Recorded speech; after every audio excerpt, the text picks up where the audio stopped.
It's round 10 of the Moto2 World Championship here from the TT Circuit Assen. Diego Monrello on pole position, Ivan Ortola and Manuel Gonzalez on the front row. We are a few moments away from the lights going out and the race starting. Let's join our team down the grid with Susie Perry as we actually get ready to go straight into the action, ready for the Moto2 Grand Prix to begin.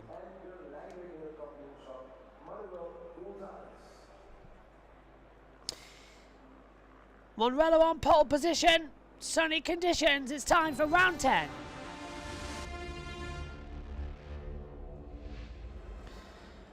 So, pole position goes to Diego Monrello, Ivan Ortola in second, and Manuel Gonzalez lines up in third.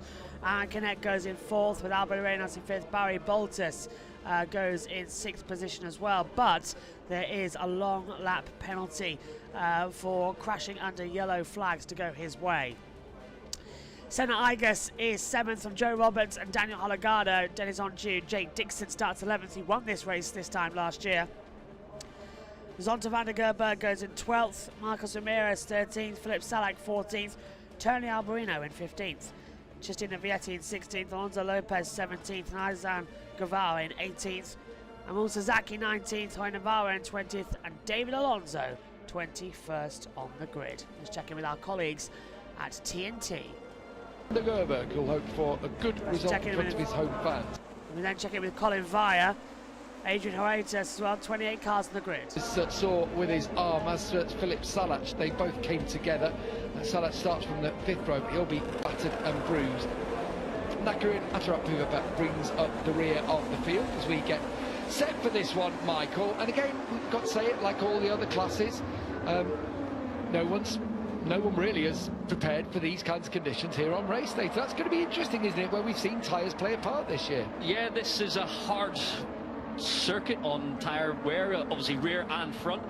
This weekend we've had the development option soft rear tyre from Pirelli, and it seems the entire grid choosing the option which has the same soft compound rubber on it, but a little bit more of a stiffer construction carcass. And then on the front it's the entire grid on a soft front, but Philip Salach opted for the harder front tyre. I guess because the track temperature has increased, it typically lends itself to Pirelli's going a few laps longer. I think the pace will be pretty hot here today. But the likes of Salach, I'm interested. He's in such good pace this weekend. Obviously the collision in qualifying did derail his weekend a little, but fingers crossed he's been deemed fit. He's on the grid and he has such good rhythm. From 14th, if he can make his way forward, the SC2 harder front tyre could play into his hands in the latter laps. Yeah, let's see if that is a wise choice. 22 laps around this place will...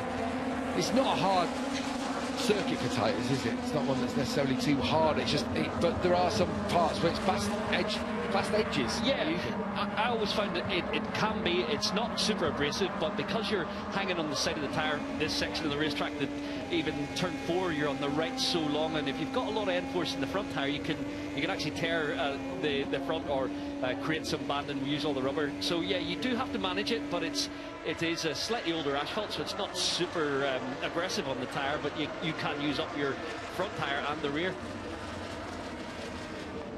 Will Manuel Gonzalez come to the fore once again? Well, that's going to be the question, isn't it, as they come through.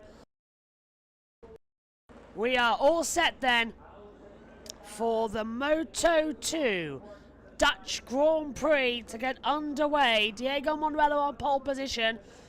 What are we going to witness? This is going to be something down to turn 1. Sunshine, blue skies, revs are up. Lights out, we're underway here in Assen. It's a good start from Monrello. Ortola's going to go on the inside line and get the jump in towards turn 1. And Canet holds off for 4th position, trying to go around the outsides. Again, there's several bits of positions outside as well. They all just get through cleanly, but Adrian Horatus has dropped right to the back of the field. Kind of saw that one coming. Everything just okay to the first 2 corners.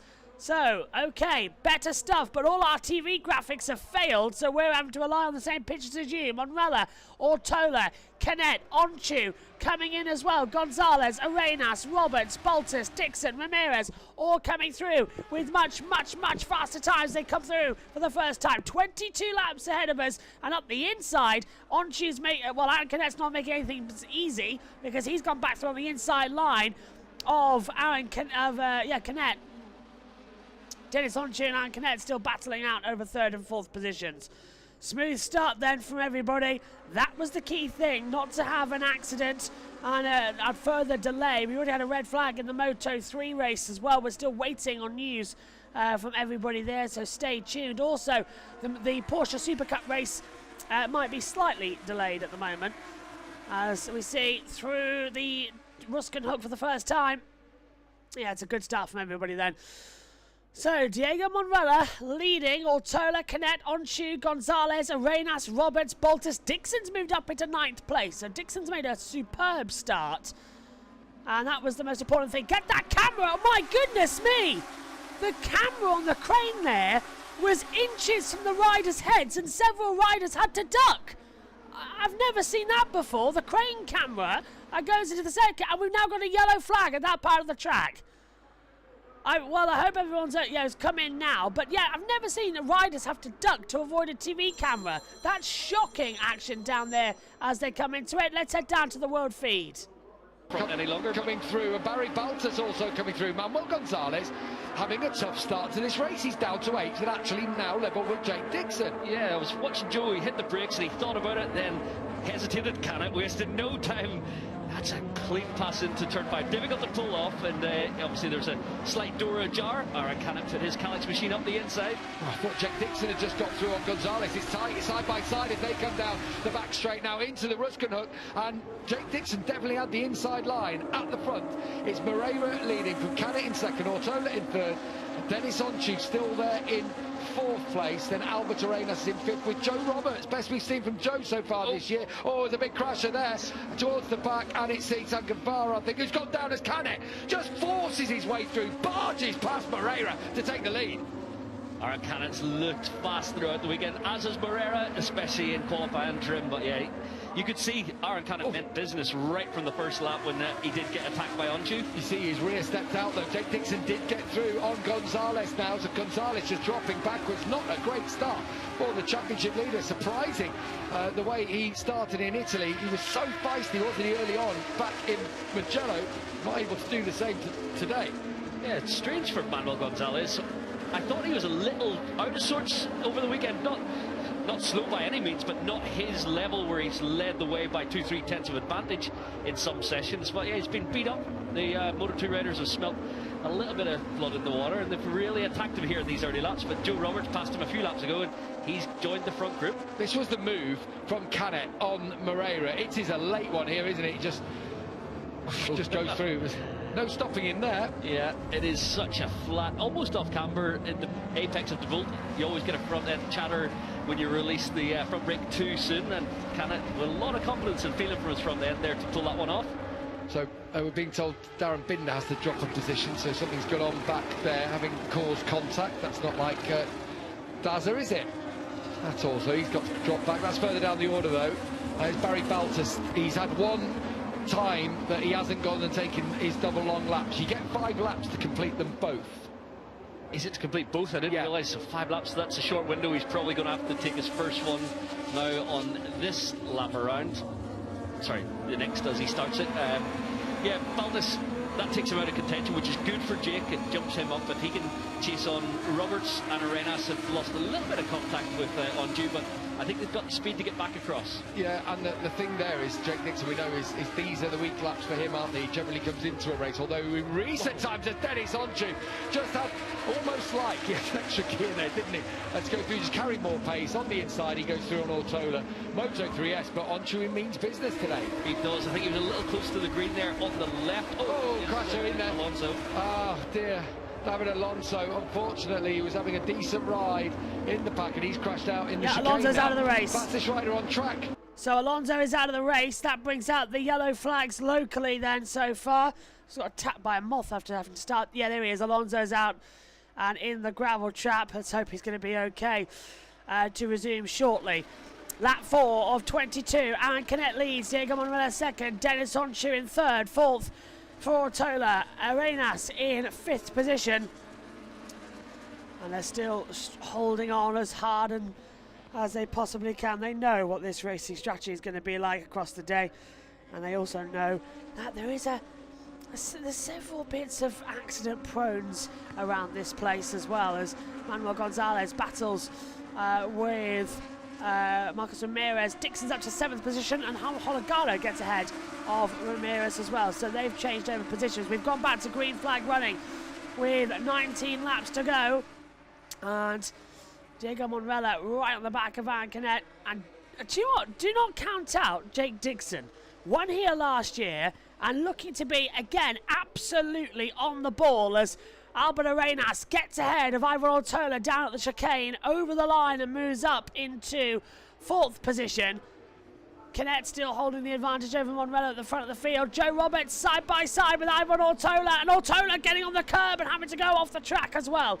Just a slight between them. Binder's completed his long lap penalty. Alonso with the confirmation of having crashed out in the race. So still several having to take through at this one at this time. Roberts versus Ortola then. 5th and 6th positions. Still doing the battles. As we head down, battle for the lead still. Canet versus Monrella. And they're going to have to hold it because at this stage of the race, it's not the go time yet. They are there, they're all within reach for Jake Dixon. We know he's got good rhythm in the latter lap, so it's important for him immediately attack Ortola, who is, unfortunately for him, slipping back through the order. And it's good for Joe Roberts again, isn't it? Ortola wanted to lay it on the top of him. Yellow flags, sectors 2 and 3. Yellow flags, yeah, sectors 2 and 3. Not sure why yet.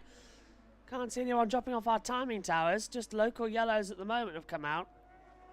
So we'll hold on to that in case it has to be something more. It is lap 5 of 22.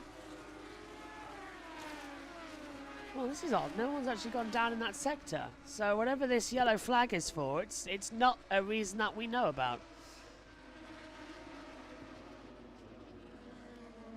Oh, it's Anchapuva Pat. He's retired from the race. Anchapuva Pat has gone down.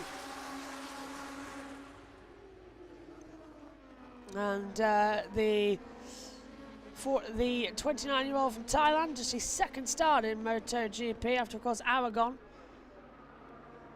Albert Arenas gets ahead of Joe Roberts for 4th and 5th position, so changes back. It's actually nice to do a Moto2 race for a change.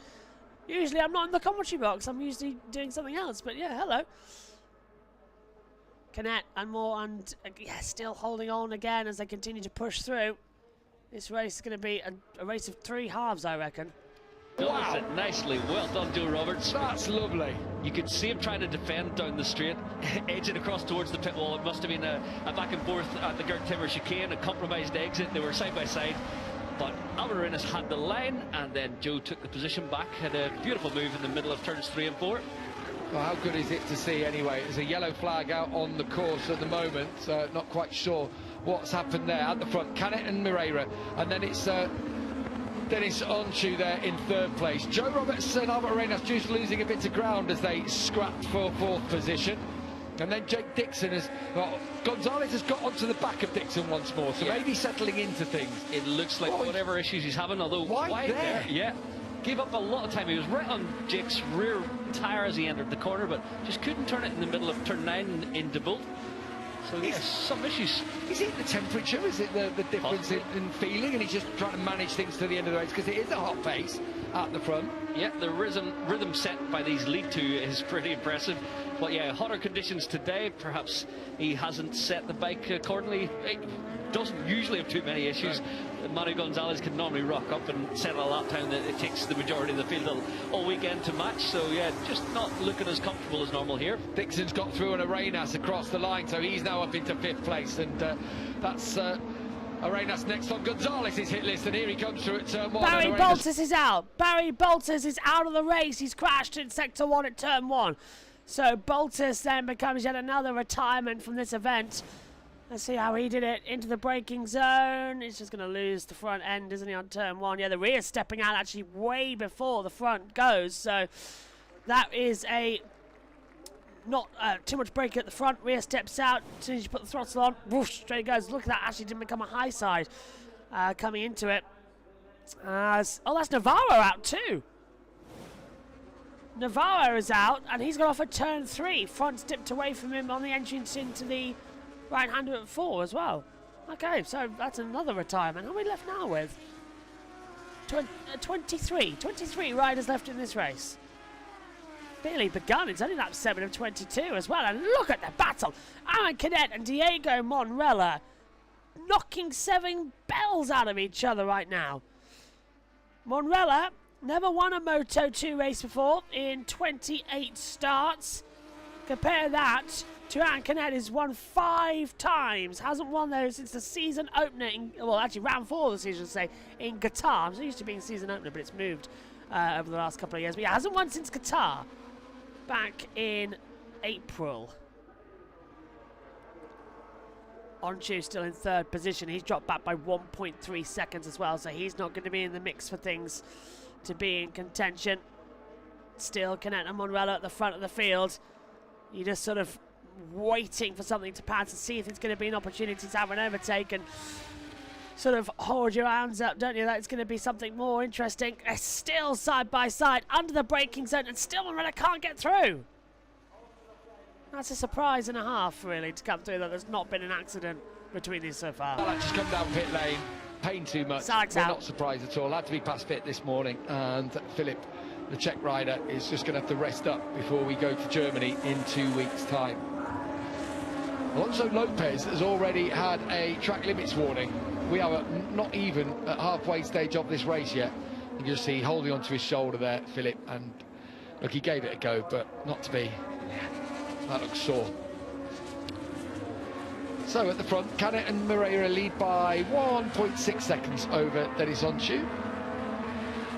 Then he's got another 1.2 back to Joe Roberts. I think Onju could fall into the clutches of Roberts, Dixon, Gonzalez before the end of this race, but the lead duo, they just look so comfortable. Moreira, you can see the overhead shots. He seems to have a bike set up mid-turn speed. It's really impressive. He's looking at the rear wheel of Aaron Canet all the time in the braking zone. So you saying this is a bit Marc Marquez out front and Alex Marquez behind, like we saw in the sprint yesterday? Yeah, very different dynamic. In Moto2, obviously no aero, no wake out the back of the machine through the fast corners. But I mean, Aaron Canet set up for late braking, perhaps. Corner speed. Ooh, Albert Arenas comes through on Ivan Ortola. That's all to come in MotoGP later on. Meanwhile, here, still Canet and Moreira out front. Nothing to choose between them. Moreira just appearing to sit tight. Feel like he could make a move, as Manuel Gonzalez does on Dixon now. And Dixon would do well to stick with the championship leader, or should I say current championship leader, because as things stand, 5 points. Canet would be ahead by 5 on the live scoring, but yeah, you've got to hazard a guess that Gonzalez is going to pull back a few more. You've seen it the previous lap around as he entered turn 3. His Cadillac seems to turn a little bit tighter than Jake's Boscoscuro. 1 lap on, and he makes the move in that very part of the racetrack, and already he's gained a tenth and a half here on Jake, so he's got some rhythm. He's going to get across to Joe Roberts on this lap. 1:36.3 from him on the last lap. Do you think they had a benchmark lap time that you know, Gonzalez just trying to hit? You talk about how smooth he is now, consistent. This was where he just turned underneath Dixon there. It's what he does so good on the Cadillac chassis with WP suspension. Yeah, I'd be surprised if it was a decision for Manuel to let those others attack him, but perhaps he didn't want to work his tyre too hard and was just getting attacked, then tried to push on and couldn't get the tyres to activate to work, and now it seems like he's settled into a really solid rhythm. The front runners, they're lapping again 36.0 for Canet. We arrived here, the lap record last year was 35.9 set by Sergio Garcia, and these two are pretty much on lap record pace every single lap around. Yeah, they have been quicker, haven't they, in this race already. 35.5 Moreira did on lap 3. Moreira showed in Aragon when he was beaten to the line by half a wheel by Dennis Onchu, just what he's capable of. Second place, of course, in Silverstone as well. Briefly let it sing at the end of the straight into the Ruskin hook. Fast there on a Moto2 bike as they go to lean angle at 100% gas, get a bit of spin movement from the rear, then it's back shifting all the way to third gear into the left-hander. That's the Bolt, turn 9. Look at the banks of fans on the outside. So evocative, isn't it? Seeing those grass banks. Just got the latest news actually coming in as the racing action continuing on, as Monrella trying to go through on the inside of Canet, not really having a word, but latest news from Moto3, Luca Lanetta will go to the local hospital for further examination. So Lanetta will be going to hospital just next to the circuit as well, as that is Joe Roberts being repassed, I believe, by Manuel Gonzalez, yeah. So Gonzalez moves up into 4th position. Halfway, and now look, got a yellow flag, sector 1. So Gonzalez, yeah, let's have a look why. Well, this is Joe Roberts, and that was the move again. Oh, who's gone down? Binder. Binder's crashed. Yeah, Binder's crashed. Binder's out.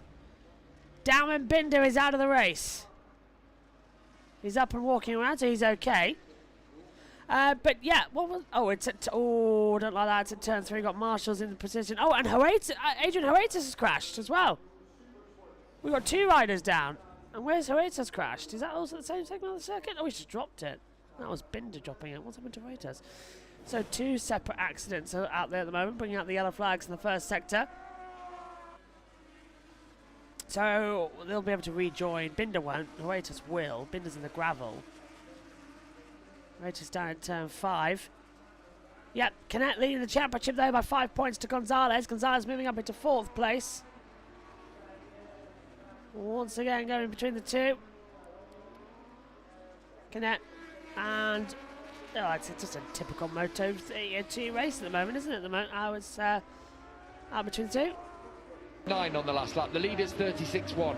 It's 0.2 of a second, but if he can continue to churn those out to the end of the race, and these 2 at the front, their pace does drop, it's not all done yet, is it? No, we've seen a little drop over the last couple of laps, only a few tenths, now last lap around 36.4, but I think at 3.4 seconds, it's a little bit too much to ask for the difference in the lap times. Gonzalez now is right on the rear of Dennis Onchu. This is coming. There's less than a tenth between them across the line. Is Gonzalez going to throw it to the inside, down into the scrub? And yeah, you could see it coming. You could see him setting it up. And he's just so smooth as silk to get through. And now Gonzalez, having been down in 8th place in this race after a tough first couple of laps, he's back up to 3rd and back to level pegging with, Canet for the championship as Onchu. I thought he was threatening to lean on the top there through into the Ruskin hook, but not to be.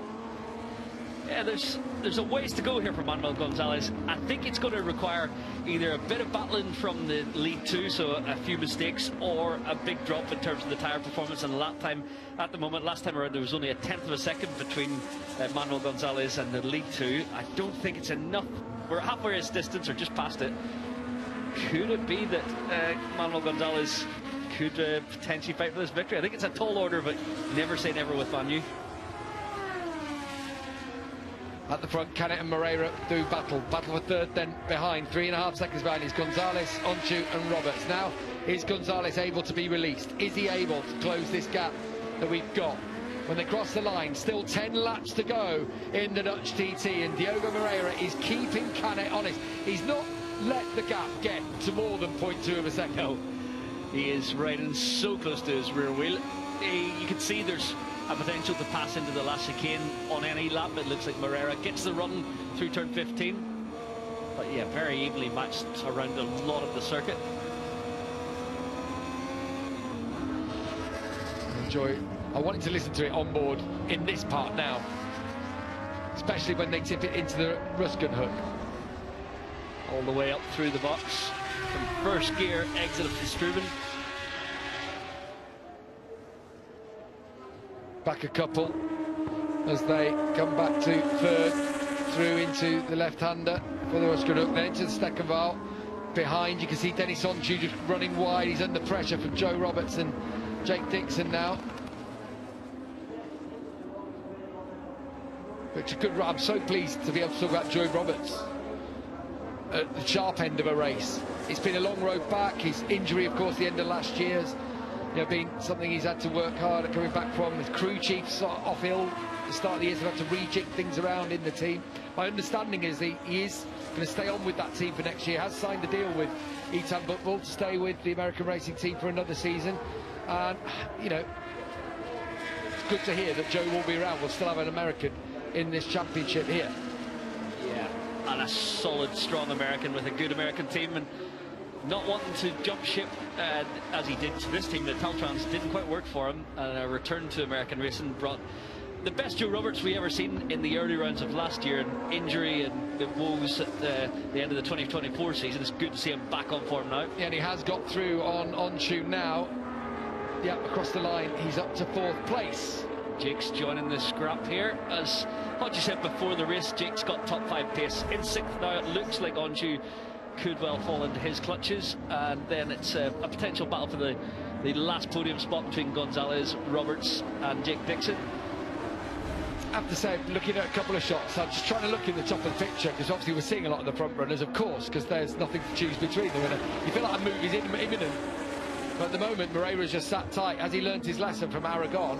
But Dixon looked like he just can't finish off the corners in the same way. I was looking around the right-hander and he's sort of drifted. That understeer problem looks like it's still there. Yeah, certainly the Bosco guys are complaining a little bit about lack of turning to match the Calex chassis.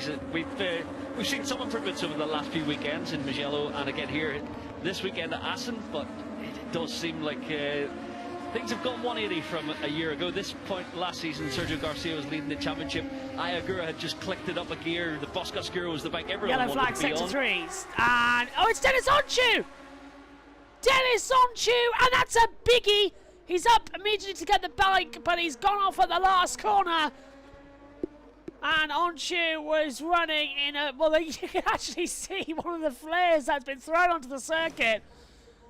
And it's left orange burn marks on the gravel. Yeah, just as soon as he turns in, the front dips away from him, barrel rolls over. He's okay, but that is not the same situation that you want to be expecting at the front of the field. So yellow flag also in sector 3. So that's not even just in sector 4. Somebody else has gone down. And it's Yuki Kuni who has crashed out in the 3rd sector. So we're down to 18 riders. What is going on in this championship at the moment with how crazy it is? And yeah, TKD license go Jay Dixon. Dixon's up into 5th place right now. He is up to 1st, 5 seconds back. Dixon's still in this. There's a long way to go. 15 to 22. And if these two take each other off, which they look like they could do, anything is up for grabs.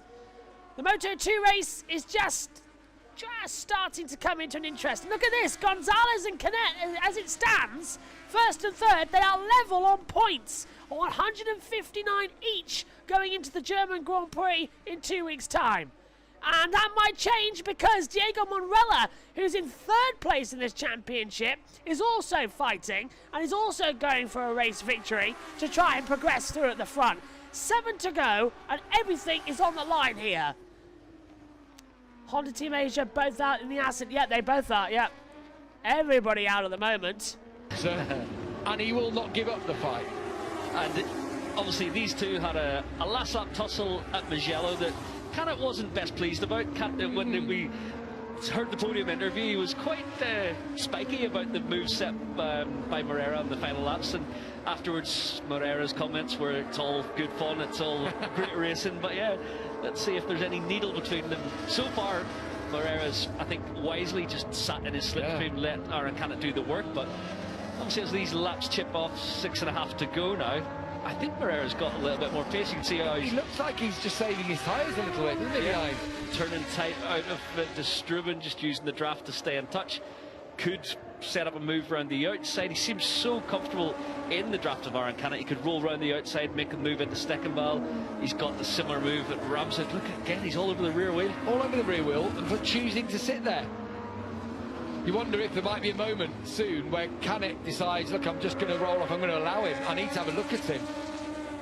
Yeah, Aaron does like to control from the front, and he's had an uncanny ability in the past. I'm talking the past before the victory, where he would give up the spot, but you look at the two now and you think Canet's going to scrap for it. He knows how to race for the victory, but yeah, just the signs I'm seeing from Herrera right now, he could be on for his first ever Moto2 victory today. We love an all-out bonkers race like we had in Moto3, don't we? We love that sort of thing. But there's times in motorcycle racing that you love a head-to-head as well. You love to pit two riders against each other and see who could come out on top. And this is what we've got here with 6 laps to go in this race. It's Aaron Canet on the 44 at the front, Diogo Moreira, the Brazilian, on the number 10 behind him. And we are no closer to knowing which way the trophies will be handed out. The Brazilian rider has certainly taken a step up this season as we've returned to Europe. Every weekend he's in this podium battle, and yeah, he just looks so solid. I can only put it down to his dirt track background, how happy he is to ride as close to the rider in front. Something some riders could do. Nori Haga was one of them, would ride all over the rear wheel all race long, even when he doesn't need to, so he doesn't leave much room for error.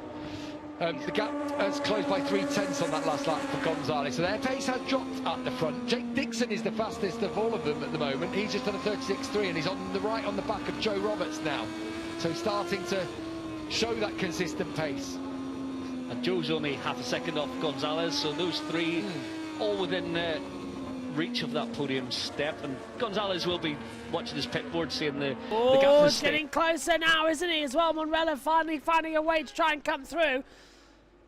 Oh, it's into the last couple of corners. Aaron Canet, though, no stranger to the pressure that you receive in Moto2. That camera, it's really annoying me. They've moved it up ever so slightly, but it's still super close. 5 to go then here in Assen. Oh, now there we go. That's Jake Dixon on the inside of Joe Roberts, securing 4th position. Won here last year, of course, Jake Dixon. And everybody went nuts. Oh, actually, 2023 he won here for the first time, didn't he?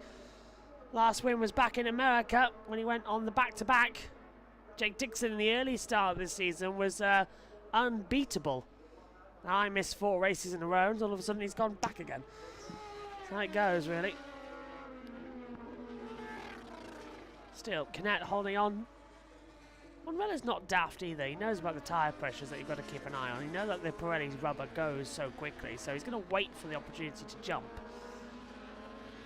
Pirelli will become the MotoGP tyre supplier in MotoGP in 2027 when the new 850cc regulations come in. Michelin will swap over to the World Superbike Championship, so Pirelli and Michelin doing a direct swap between the two series,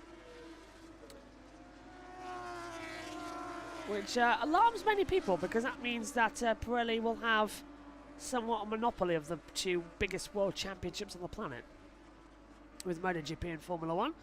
Monrella's looking close this time. He was holding it round the exit turn 13. Some clouds that are approaching that I don't like the look of coming into MotoGP later on. There's a big black cloud directly over the start line here as we celebrate the 100th anniversary of the TT here in Assen. It is still the Dutch GP, but it is the Dutch TT. It's whatever it is. It's not what it used to be, but it is still the same old basic event. Unless Monrella can find a way through into turn 4, would surprise Aaron Canet. Canet's gone defensive again. Monrella's going to try and go on the outside. I'll give him a bit of a run down towards Rushkenhoek. He's able to stand the bike up a lot quicker as well and get the better centre times as he comes over the line. Monrella's going for it. Rushkenhoek's an opportunity, but no, Canet had it covered. Just again holding the advantage. By the way, the MotoGP race is going to be on JB2, but from the German Grand Prix we'll be back to our normal routine of practice on the second channel and the racing on the main channel. We just had to avoid the summer lull with the big events that we cover, Indy 500, Le Mans, touring cars at Alton Park, and then of course next week's the British Grand Prix, which is why this weekend's race is on JB2, because we don't want to, because we've got a lot to do during the British Grand Prix weekend as well. Wimbledon starts tomorrow as well. We've got some action over that over the next 2 weeks as well with the team. Yeah. Why are you looking at that with Wimbledon? Centre court matches as well for all the action. And then wrap-ups of what else is going on throughout the day as well. What? Emma Radicani. I can't say what you're saying. But yeah, Wimbledon's going to be fun. We'll cover all the matches on centre court on JBSportsXtra. And then... I can't hear what words you're saying with these headsets on. These are yours. You should remember how deafening they are. As Gonzalez goes into third position to hold off. Yeah, I saw that. Yeah, it's 3 to go, and I think this is going to be our this is going to be our last lap manoeuvre for Monrella. He's not going to do anything too risky just yet. Gonzalez needs to keep Dixon behind him because Dixon's closing in quite quickly. Yeah, I'm slightly alarmed with how this is going to go. 3 laps plus the post show. Just realised that someone better open the gate. Should be back soon. 12:09. Quite a calm race. Will we get drama in the MotoGP later is the question, Sean. Yes, we will. MotoGP will be a dramatic race. It's Assen. Everything always blows up to 11 here. Literally, in some cases, like in 2013. This feels like a rehearsal for Monrella. He's closing in the last couple of corners. He's waiting to go for a move on Aaron Canet. Yeah, he's going for it. This is a rehearsal. He wants to know exactly what Aaron Canet's going to do, exactly where he needs to put the bike. He'll have one more attempt for it's the real thing. 2 laps to go here. They've got 2.5 seconds to Gonzalez. It's quite surprising, actually, how quickly they've sort of all opened it up. And he's gone through! Canet's made a mistake! Aaron Canet makes a very rare mistake and allows Diego Monrella to go through. The fans went absolutely crazy for the Brazilian. Well, this is a bit of a surprise. What? Canet now knows, unless it's tactical, and he's allowed Monrella through so that Monrella can't do the last lap attack that he was planning a second before. So if this is Canet now planning something, this could be fun. Because that looked too planned. I want to see a replay of that if we can, because the way that he sort of left it go, it looked planned to me. They're still pushing it hard then into the last corners. Yeah, even Simon Patterson's asking, did Aaron Canet give the lead up? I think yes, it looked like he did. Because now he's going to get a great run down towards, through Rushkenut, down towards the last corner. And this is now Aaron Canet's opportunity to practice for the last lap. He needs to know what Monrella can do as well. It's getting closer. If he gave up the lead, that's brave. Because he can't get through, he can't even have a look into the last corner. Well, it's been a tale of two for the entire race. This is the last lap of the Moto2 Dutch TT. What are we going to see between Monrella and Canet? And they have now dropped they've dropped an entire second to Gonzalez and Dixon on that last lap. So they're closing into the fight. Monrella's backing them up. Yellow flag, sector 1. Oh, it's Ivan Ortola. So Ortola's crashed out. He's dropped the front. Diego Monrella could be on for his first ever Moto2 victory. It'll be a day of first, won't it? As well after Moto3. Through now at the back of turn 8. Canet can't find a way through. If he did give up the lead, I can only assume his tyres have gone. 17 left in the race now. Gap coming through. It's the last lap. I'll be there in a minute.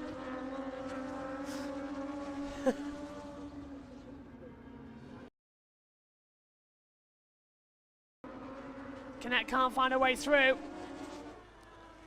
Still going strong.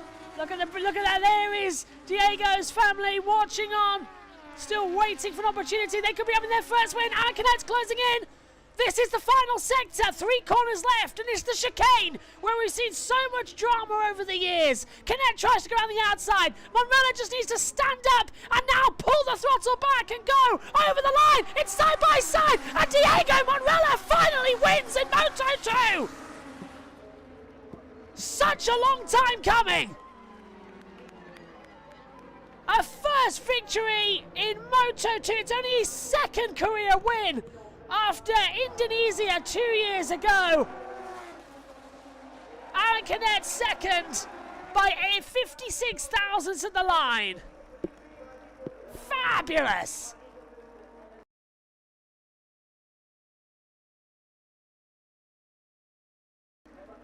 Diego Monrella is the first Brazilian to win in Moto2. Fabulous! Fabulous! We'll hear from him afterwards. Diego did a fantastic job there. Well, that is something to go for it. Anchored in 2nd. Gonzalez 3rd, Dixon 4th, Roberts in 5th. We'll take a look at the full results. I need to zoom in half the time. Gonzalez, Dixon, Roberts, Ramirez, Arenas, Lopez, Senegas in 9th. Hologado finishes in 10th. Vietti goes over it as well. Absolutely, just fantastic.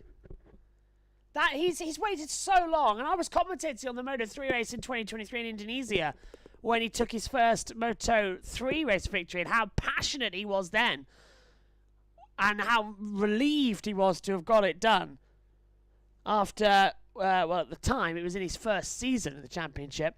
2nd season, I should say. Made his debut back in 2022 in Qatar.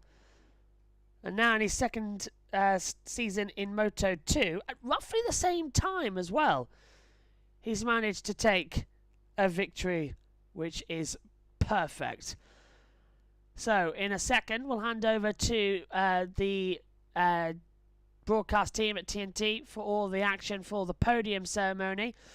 MotoGP coming up in about an hour's time as well, where the rain is hanging about in the air. So there is an opportunity that we could see a little bit of a flag to flag. A bit unusual that that's an option, really, to be considered.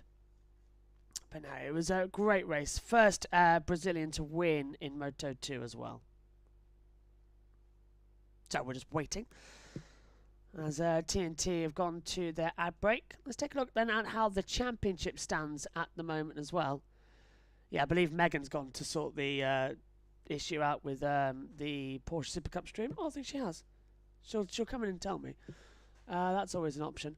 Actually, we'll ask her to wait, because let's hand over in about 20 seconds time to all the action from TNT Sports and the podium ceremony for the first Brazilian to win. Oh, and just been announced that Formula 1 is going to have the Austrian Grand Prix until 2041.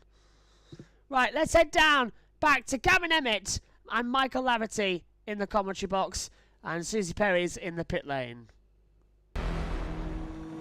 At the most historic venue, history has been made in the Moto2 class as Diogo Moreira takes victory for Brazil. The first time a Brazilian has won in the intermediate class, and it comes at the centenary of the Dutch TT.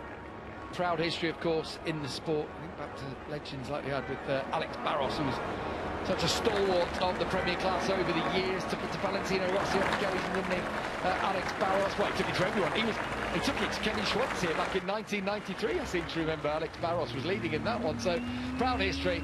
And now Diogo Moreira follows in his footsteps. Isn't it great what we've seen in Moto3 earlier for South America, seeing this now with David Alonso, what he did last year in Moto3. It's great for the sport as a whole. It really is. The Brazilian GP next year will be a sellout. Obviously, this man has been touted for quite some time. We've had a 2nd place at Silverstone, a 2nd place at Aragon. Just missed the podium last time out at Mugello, and finally the victory awaits. It has been a coming-of-age season for Diogo Moreira. Really impressive with his speed and now his ability to convert it into podiums and victories as of today. From Sao Paulo, the 21-year-old, in his second season of Moto2. He just took a single Moto3 victory, but even since then, Michael, we've been talking about him having a MotoGP future. His passport counts for a lot in that position as well, but his riding is doing its own talking. Exactly. When he does end up with a MotoGP bike, and we're pretty sure that will happen in the future, it won't be a passport ride, purely earned through talent. And yeah, it's great to see, because he has come a little bit of a different route with his way through, and yes, forging his own path right now. Teltran's a great home for him, and some MotoGP experience inside that garage as well, leading him to the very forefront. Diego Silvente is who looks after him down there. What a special moment for everyone who's supported Diogo. Come through. He's been in Spain for a long time, hasn't he? His dad was a motocrosser, wasn't he? Back in Brazil, really talented himself. They moved over to Spain when he was young. Diogo, hugely talented supermoto rider himself, and the Brazilian players, Robbie Brivio, always one for a party. Yeah, but he's been groomed for this moment, hasn't he? It's you know, it's been a long road to get here. Yeah, he was in the Monlau team in Junior GP a few seasons ago. In Moto3, when he stepped up into Grand Prix racing, had some shining star type races, but not stand out as he's become a Moto2 rider. Certainly evolved into one of the brightest stars in Grand Prix racing right now. And yeah, I love how he goes about his business, very understated almost. He's not as flamboyant as perhaps he looks on the track, and yeah, he's progressing all the time. There's Colin Vire, brought home in the points. 2 points for him in his home GP.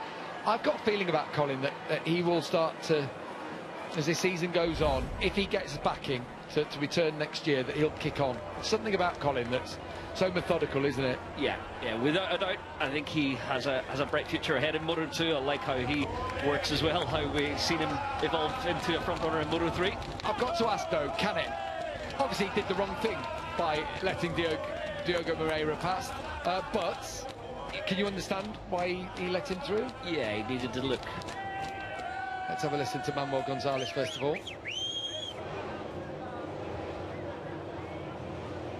Manu, I imagine there's some frustration at the end of that. It was obvious you had the pace to battle with the top two. Just what happened in those opening laps? Well, I start as always, not an amazing start, but the first lap I was struggling a lot with the rear tire. It seemed that it's not a good tire, and I was trying to manage a bit the gas exiting the corners, but it was not possible to overtake, because when I was close to the others, I was sliding. Then I said, okay, we maintain the calm and do what we have with the bike we have. But yeah, if in the difficult moments we are in P3, I think I have to be happy, no? But we need to work to see what it happens, because the pace was good, but I was not really confident, no? So we need to continue working and go for the Saxering with a new mentality as always, keeping our 100% and giving everything. Another top ride, well done. Thank you. Still maintains the lead in the World Championship as well. After the Canet was dropped back to second, he's now 5 ahead of his compatriot. But yeah, tough early part of the race. Just back to Canet, we're about to hear from him. Yeah, what do you make of him? He clearly did let Moreira through. It looks like he conceded the spot to have a look at his rival, and unfortunately for him, it seemed to be the wrong decision on the day. Hindsight, it looks daft. Yeah, it does, yeah. You know, you've led him throughout the whole race. Why give away your position? But we understand why he did it, don't we? Let's see if he has any comment to make about it to Jack Appleyard down there.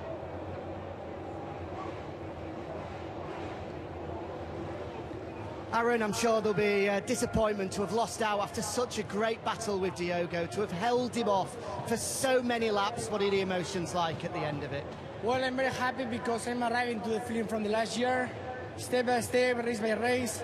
You know, my big mistake was at the last 6 laps for the end, I broke my windscreen on the straight, so I lose a lot of velocity on the straight. For that was really difficult to arrive to Diogo on the last sector, but you know, I'm very happy because we are arriving. The championship is really long, but we are arriving, and my feeling improved a lot from the last races. A great ride, well done. Thank you so much. Yeah, we saw after the race it was smashed in two, wasn't it? His screen there, you can see it, and that will have affected his aerodynamicity. Top speed will be affected, a lot more buffeting on his helmet, and yeah, as he said, didn't allow him to get into position to pass Moreira in the final sector. 5 laps to go. Oh, he's hit it with his head. Yeah, he's headbutted it as he approached the curbs. He's all over the front wheels that much. Yeah, put his head straight through it. It would have affected things, but then he made the choice to allow Moreira through, and unfortunately couldn't find any way back in front. Had a good look at the Brazilian, but he held off Canet, and Moreira wins for the first time in Moto2.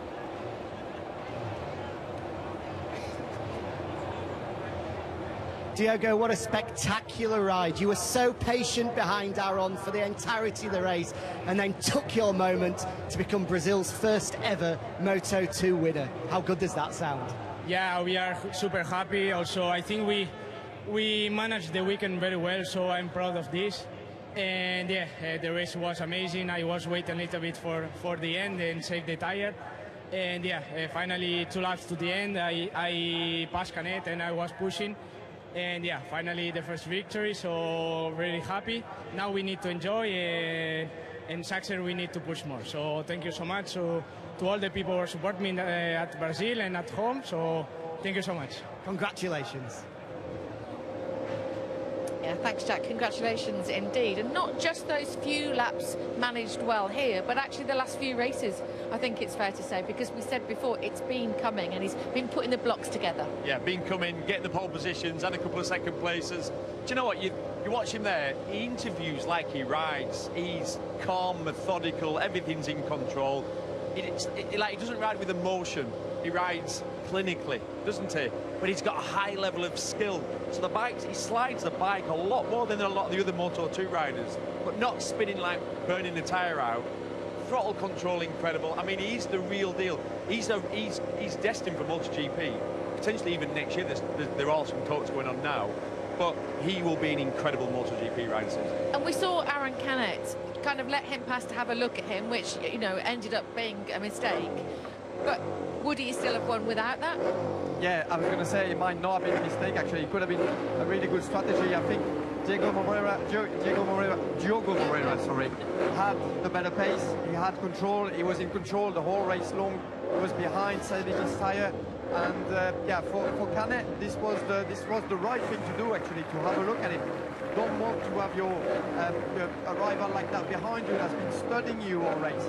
So yeah, he tried it, didn't pay off because Moreira just had a little bit more pace than him at the end, and it was revenge after that massive duel last week in Mugello. And Canet won for the podium. Moreira is able to get that first win, very well deserved. How class does he look on the bike? Sort of look like he's like floating and dancing with the bike. I absolutely love his riding style, and I fully agree with Neil. In MotoGP, I think personally they will translate very well as well on those bigger bikes. Yeah. What did you make of the Canet move? Yeah, I actually, we really disagree. I thought it was a really silly thing to do. You've led the whole race. I think you would have been a sitting duck. I still think Moreira would have won. So, but you never let your opponent pass. Racing's tough. And as soon as Moreira got in front, we were in the commentary box, I went, watch this, he's just going to put the hammer down, and he did. And then Canet couldn't grab him, could he? You're like, why did you let him pass? Slightly confusing for Manu Gonzalez in those early laps in that interview. He said he was struggling with the tyre and actually thought he got a duff tyre, which it seemed to take a while maybe to come in for him. It can happen sometimes. Sometimes you get that feeling, especially from one day to another when you get very different conditions. Today the track is much warmer, and the bike, the tyre, the rear tyre, as he described it, did not respond to his input like he wanted to. So he was lacking that rear edge grip. Didn't panic though. Manu Gonzalez take it step by step and make his way back on the podium. So for him, it was about damage limitation with that race today. And we're about to welcome the winner today. Look at that. That's how much it means for Diogo Moreira. Yeah, it's brilliant, isn't it, to see the Brazilian flag, the Alviverde, up on the top step, the golden green in Moto2, isn't it? So pleased for him. So pleased for the Italtrans team as well. Of course, they won the World Championship previously with Enea Bastianini, and Moreira in third now and looking good for a title tilt, perhaps. He sits only 31 behind Manuel Gonzalez, who retains the lead in the World Championship. Tough early laps, as Susie just mentioned there, but still sits on top after Canet came home in second place. 5 points between the two Spaniards, but if Moreira can continue this kind of form, it won't necessarily be a two-way battle. Another second place trophy for Aaron Canet. Got far too many of those over the years, but another strong ride after a really forceful early few laps. Let's get ready then to celebrate with Diogo Moreira. Brilliant for motorcycle racing to have a Brazilian winner in Moto2. Sure, he'll be in MotoGP in the future. A star in the making. Alex on the 75th anniversary here.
Very faintly, we heard the national anthem for Diego Moreira, who's won his first Moto2 race. Next up, it's MotoGP here from the Dutch TT. Moto2 returns to the Saxon Ring in 2 weeks' time.